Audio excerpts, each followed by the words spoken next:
வணக்கம். தனலட்சுமி ராஜா, மதுரை. தெரிந்த கோயில் தெரியாத ரகசியம். அருள்மிகு ஐயரப்பர் திருக்கோயில், திருவையாறு, தஞ்சாவூர். பல கோயில்கள் சென்றாலும் சில புராதன கோயில்களின் பழமையும் தொன்மையும் பேசவும் கேட்கவும் புண்ணியத்தை தரவள்ளக்கூடிய கோயில்களில் உள்ள திருத்தலங்கள் முக்கியமான திருத்தலம் இத்திருத்தலம்.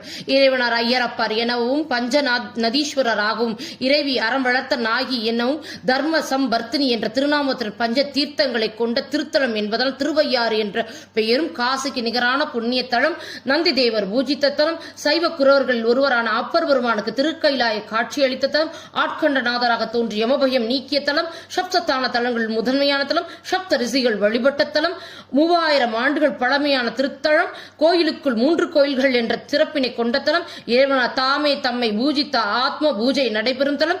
வில்லுடன் காணப்படும் தனுசு முருகப்பெருமானை கொண்ட தலம். சக்தி பீடங்கள் தர்மசக்தி பீடமாக உள்ள தலம்.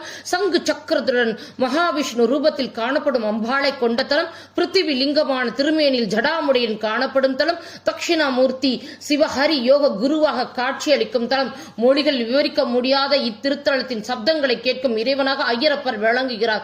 ஒரு சமயம் சிலதால முனிவர் யாகசாலை நிலம் முழுவ பெட்டியில் கிடைத்த செப்பனேசனுக்கு ஆயுட்காலம் 16 என அறிந்து காவிரி ஆற்றில் கடுந்தவம் புரிந்த ஐயரப்பர் அருள் காட்சி அளிக்க இறைவனாருக்கு கங்கை நீர், சந்திர நீர், அம்மையின் திருமுளைப்பால், நந்திவாய், நிறைநீர், கமண்டல் நீர் ஆகிய 5 ஆறுகளிலும் அபிஷேகம் செய்யப்பட்டார். அதன் பின் ஐயரப்பர் செப்பரேசருக்கு ஞானோபதேசம் அளித்து நந்தீஸ்வரர் என்ற திருநாம தீட்சையும் சிவஞான தலைமையும் முதல் குருநாதனாகும் தகுதியும் அருளியும் ஐயரப்பர் பெருமான் தாமே முன்னிருந்து திருமழபாடியில் வியாக்கிரபாதரின் மகள் சுயாசாம்பிகையை நந்தீஸ்வருக்கு பங்குனி புனர்பூச திருமணம் முடித்து சப்த ரிஷிகளின் ஆசையினை பெற சப்தத்தான திருவிழாக ஏழூர் பல்லாக்கு திருவிழாக ஆண்டுதோறும் சித்திரை பெருவிழாக திருவையாறு தலைமையாக திருக்கண்டீர், திருச்சொற்றுத்துறை, திருப்பூந்துருத்தி, திருப்பழானம், திருவேதிகை, திருநெய்தானம் ஆகிய பெருமான்கள் பல்லாக்கில் காவிரி ஆற்றில் எருந்தலில் புரியும் திருவிழாக வெகு விமர்சையாக கொண்டாடப்படுகிறது.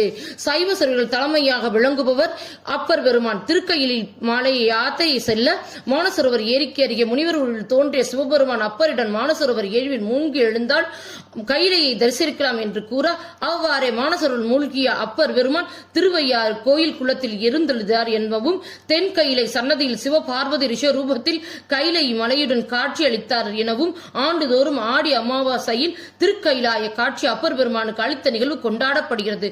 திருவையாறு மற்றொரு சிறப்பினை கொன்றது.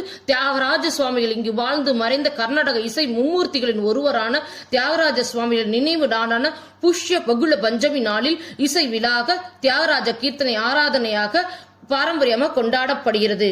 நன்றி, வணக்கம்.